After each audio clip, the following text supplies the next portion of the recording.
All right, so just like we did for standard deviation, I'm going to show you guys kind of how to use the chart for the formula for the chi-square equation in order to calculate this and to see if our results are significant or not. For the first example, we're going to look at just a coin toss. There are two choices, heads and tails. We know that the expected result for coin tosses are to be 50-50, obviously. If they are not, then there's going to be something wrong with the coin. But what I always do is write down what I'm observed and what I was expected so that I can go ahead and do the equation.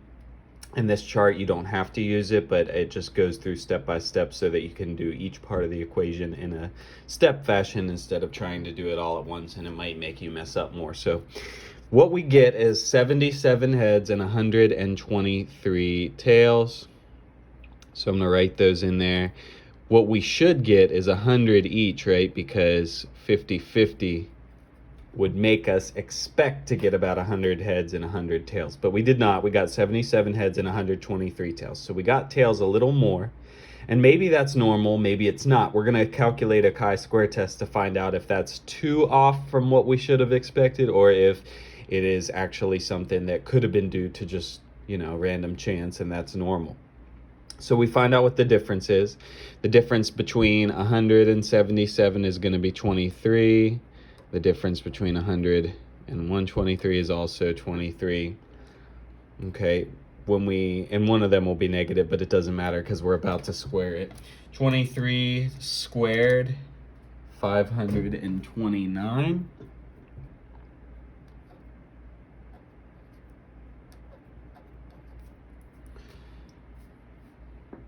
Okay, and then we take each one divided by the expected in the beginning. So 529 divided by 100, we get 5.29 for each.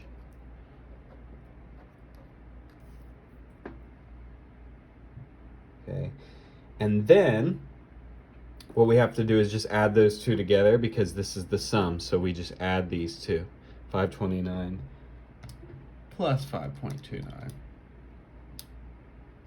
And we get 10.58.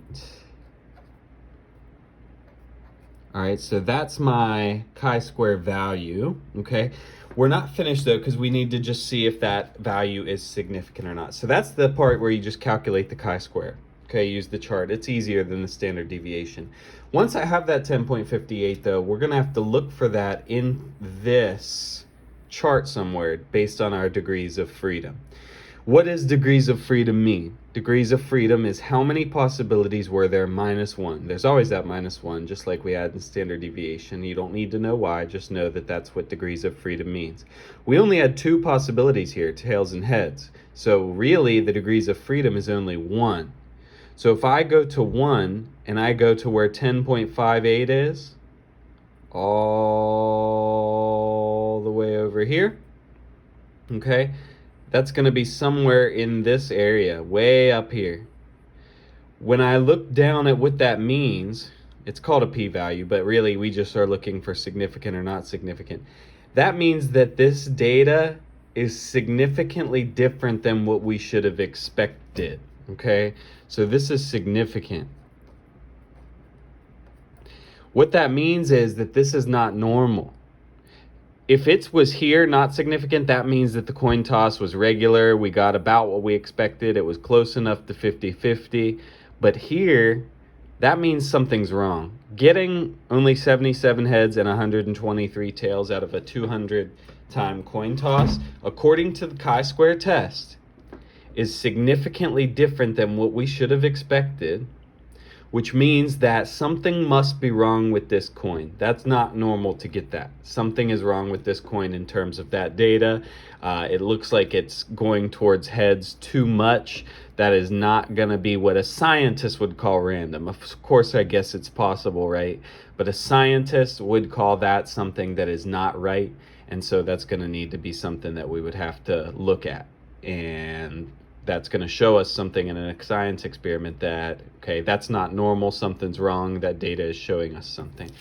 Let's do one on the back here with a spinner. It says we have 5 equal size colors to land on. So we have like the yellow, the red, the green, the purple, and the blue. It doesn't really matter what order you do them in, so I'm not even gonna worry about that. But we have, out of 100 times, we're doing 27, 23, 19, 18, and 13, okay? With 5 colors out of 100 times, that means we probably should have gotten about 20 for each. So that was the observed. The expected, though, is going to be 20 for all of them, because that's what we should have gotten, okay? Find the difference, each one, okay? I can do that with just subtraction in my head. That's the difference for each one. Then we have to square that, right? Each time, looking back at our formula, okay?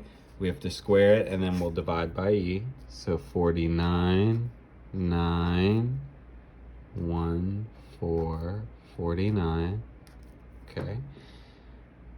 And then each one divided by E. So divided by 20.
That's the chi-square value is 5.6 when I add them all up. So 5.6 is the number we're going to be looking for in that chart. With 5 possibilities, okay, the degrees of freedom with 5 possibilities would be 4, right? 5 minus 1 is 4. So we're going to be looking in this row for 5.6. So 5.6, 5.6, 5.6 is going to be somewhere in here, right? So that's going to be not significant. All right, that means that the spinner was not significant. Everything was about as expected. If you get these values for a spinner, colors that have 5 equal sections, yeah, you're going to have one that's higher. You got yellow the most, or blue, purple the least, whatever. But given the data, this is normal spinner. Every color was about equal enough in terms of the chi-square test to be considered not significant. Nothing was different. Now, if we had gotten something that was in the significant category, that would tell us that something is wrong with our spinner. Maybe one of the colors has a larger spot of the spinner or something, but this test at least shows us that it was normal. Okay, you can also do another one here with the plants. If you do a Punnett square, I'm not sure if you guys know about the Punnett square, how you can do like a heterozygous individual and get a homozygous here, homozygous recessive there, okay? But basically, we want to find a chi-square test where it should have been 23 of them are big letter, 48 are the hybrid, and 29 are the short. And the percentages for this are supposed to be 25%, 25%, and 50%. So you could try that one out of 100. You know, our expected is going to be 23, 48, 29. Or not our expected, our observed. Okay. And our expected out of 100 is going to be 25, 50, and 25 based on the percentages. And then you can calculate a chi-square test for genetics examples as well. Okay, so hopefully that helps a little bit. You can use this chart